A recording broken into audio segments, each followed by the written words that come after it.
Hi guys, Avik here from the Global Developer Network.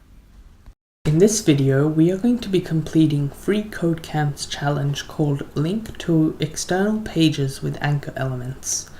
Now, anchor elements, characterized by the A tag, can link to outside pages or even inside the own page, as we'll see in JavaScript. For now, we are going to be adding an A tag, and with the href attribute,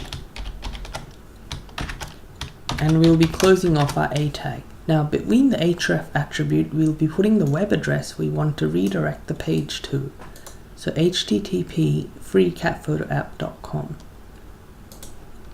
Place it between the href, and between the A tags, we'll be putting our text. So that'll be cat photos.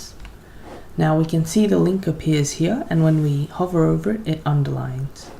Now we run our tests, and there we go. Alright, so let me know in the comment section below where you had difficulty in this challenge, and whether you like this video tutorial or not. Also, please remember to like this video and subscribe to my channel for future updates. Alright, so see you in the next video.